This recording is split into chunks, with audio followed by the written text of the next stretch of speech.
Friday. If you want to be part of the audience, head on over to our Twitter feed for the info. And don't forget to tune in to Super Bowl Must-See Monday, our most memorable episode ever. Welcome back to the show. We've got a treat for you right now. Yesterday after the show, we talked to Patrick Mahomes about the health of his ankle, whether we'll ever see a behind-the-back pass during the Super Bowl maybe, and his mutual, let's say, inspiration from Trash Talk, him and Luka. Here it is. Enjoy. You know, once upon a time, I used to think I was Kansas City's favorite son. And then Patrick Mahomes came along and very rudely took the spot from me. Patrick, I want to start with one of our favorite topics. It's what's on everyone's mind today, Luka Doncic. He scored 50 on Monday. And I'm curious, who's more dangerous to be disrespected, you or Luka by a Pistons coach? Oh, man. I would say Luka, man. I've seen it firsthand. I went to one of his games in L.A. at Staples Center, Crypto Center now, or Crypto.com Center, and he was talking trash. I think Patrick Beverley was talking trash to him, and he went off for the rest of the playoffs. So I would say Luka probably is the most dangerous disrespected. Yeah, you know, as it happened, the Bengals had a lot of Patrick Beverleys. They weren't named Patrick Beverley, but it was kind of the same ethos there. Were you surprised at how much and how loudly they were talking leading up to the game?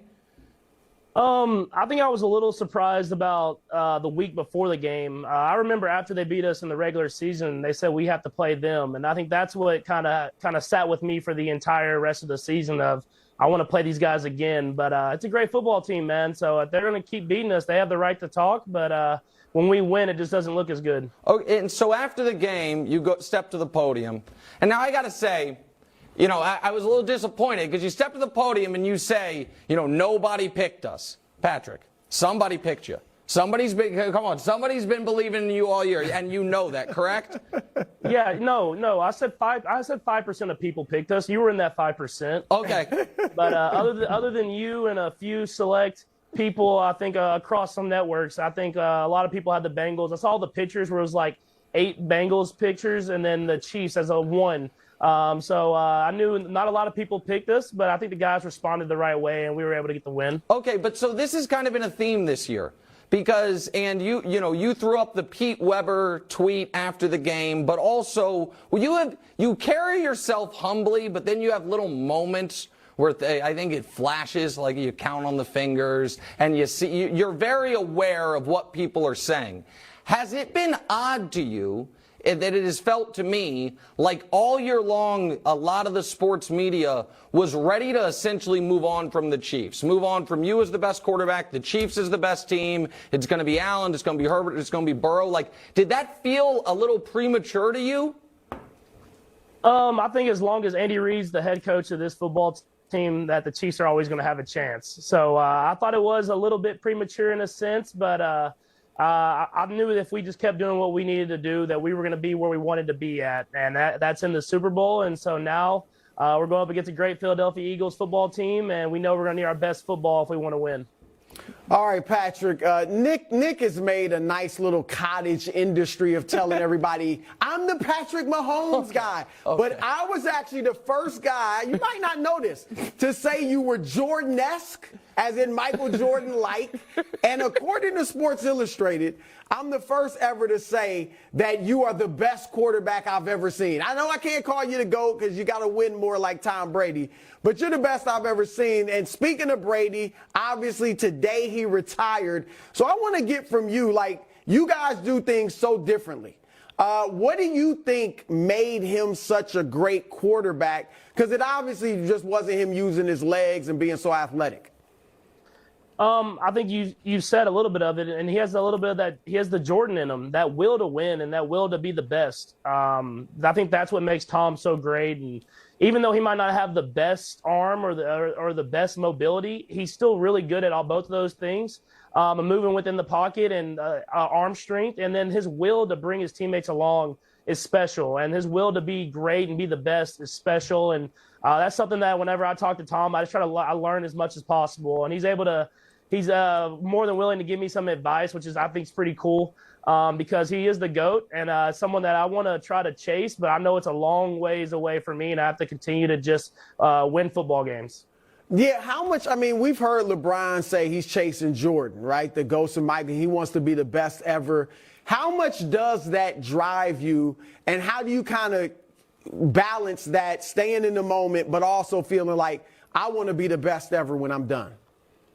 Yeah, I think any athlete wants to be the best at their position ever. And I want to be, but I understand how hard it's going to be. I know that Tom being in 10 Super Bowls and winning 7 of them is something that it seems impossible.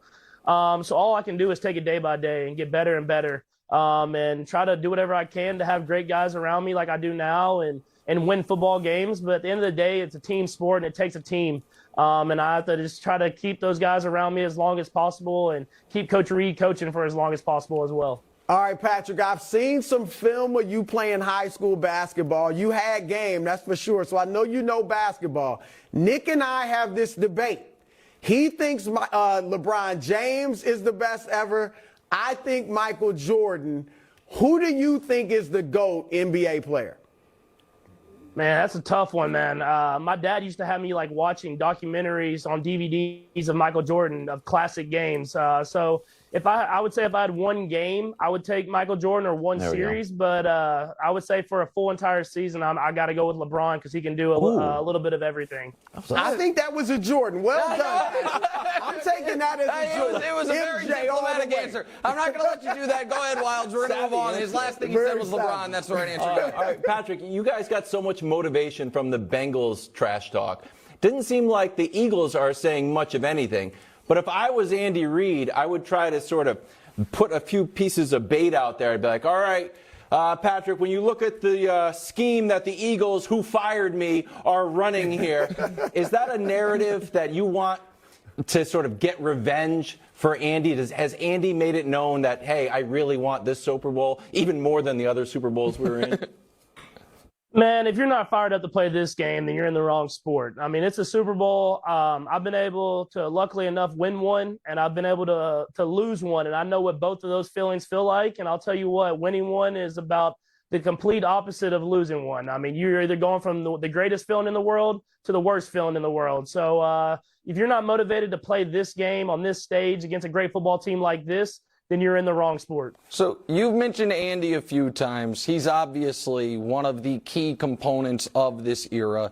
You are the key component of the era. And you also happen to have, I believe, the greatest tight end to ever live, who also seems to be a bit of a maniac. There was a moment, Patrick, right after the game. You're talking to Tracy Wolfson, and you are literally thanking God. Those are the words that are coming out of your mouth. And Travis Kelce comes over, cackling maniacally, and just bellows, "Burrowhead my ass," and just keeps laughing and walks away. What is he like on a day-to-day basis? Yeah, I think people see that mentality that he has and how funny he is and how he's able to be around everyone and be the most liked guy in the room. But people don't see how hard that man works. And it makes it easy for me whenever the hardest working guy on the team is the Hall of Fame, one of the best, if not the best tight end of all time.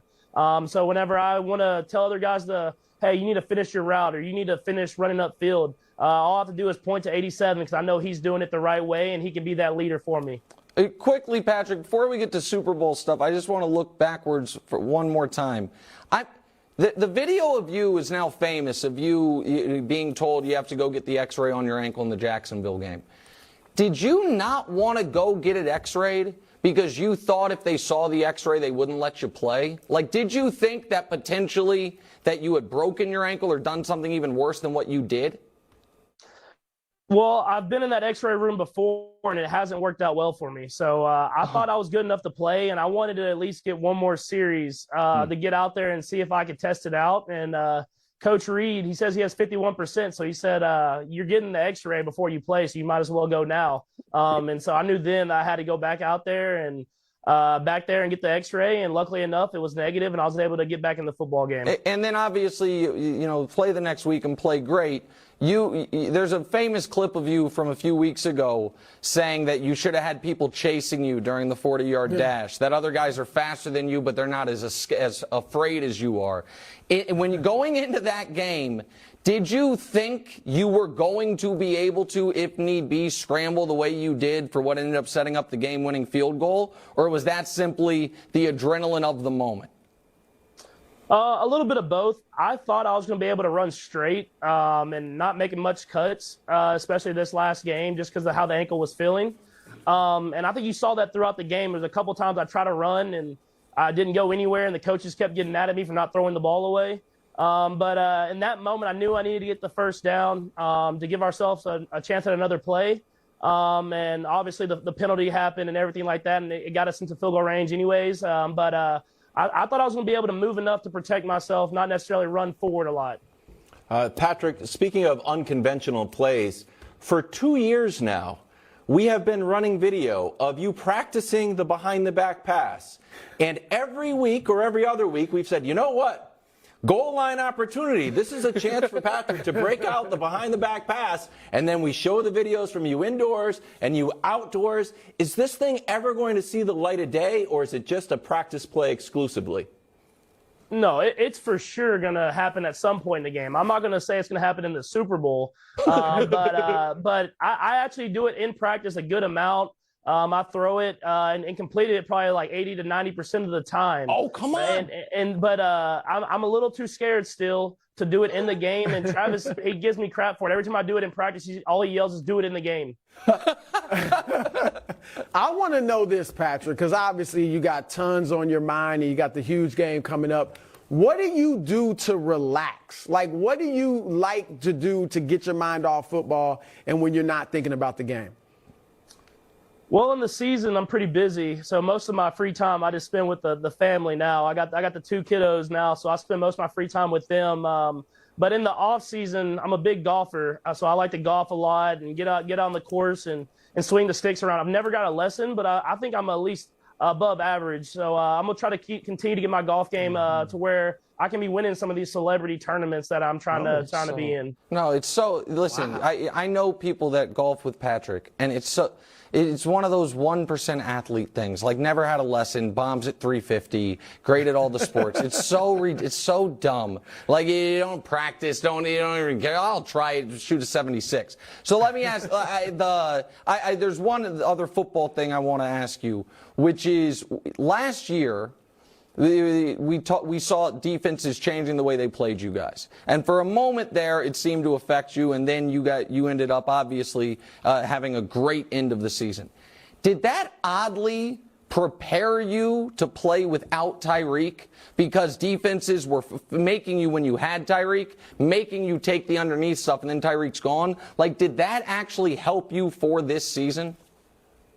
I think it did in a sense. It just helped me evolve as a quarterback in general. I've been a guy that I wanted to throw the deep shot every single time. And Coach Reed always joked with me about it is he would call routes to throw underneath routes, and then on the other side they'd put a deep shot just in case. And he always would say it's like you're dangling a cheeseburger in front of him and telling him not to throw it. So I finally learned that I can take a possession throw, underneath route, and those deep throws are gonna happen throughout the game. And luckily, I've learned that at a time where we needed it, and we still hit those deep throws every once in a while. And if you give me the opportunity, I'm still gonna give it a chance. All right, listen, you've been very generous with your time, and I actually made the executive decision not to ask you about the Super Bowl because I don't want you to slip up and give the Eagles bulletin board material, and we need to win this football game. So we can just talk about the Super Bowl after the Super Bowl. I want to give you, in the last minute here, you guys playing a ton of young guys. You get a lot of love as deserved. Travis does. Chris Jones is finally, belatedly getting some love. That was a team win, a team effort. I want to give you the opportunity to shout out any of your maybe less heralded teammates that you feel haven't gotten enough national shine, and give them some recognition here before we go. Yeah, I mean, first off, you start off with the offensive line, man. They went up against a great defensive line, and I was hobbled and couldn't really move, and they gave me the time to make the throws. And then, I mean, you got to talk about the secondary. I mean, you have rookies. I think there was 4 rookies at one point playing in the secondary with 3 corners and a safety, and they went up against probably the best receiving group in the NFL, and they held their own. And so we got a lot of young guys on this team, and we got a lot of leaders that we've brought them along as the years went on. And you're seeing those guys step up now, and can they do it for us for one more game, man? We're playing a great team, and we're gonna need their best. Patrick, We appreciate you. Yes. Thank you. We appreciate the fact that you're the greatest athlete in the history of my hometown, what you've done for Kansas City, and thank you for making the time for a Super Bowl week, man. Yeah, I appreciate y'all. Keep the banners coming, too. Oh, thank you. Good call. Thank you, Thanks, Patrick. Thanks, man. Thanks, Patrick. Yeah.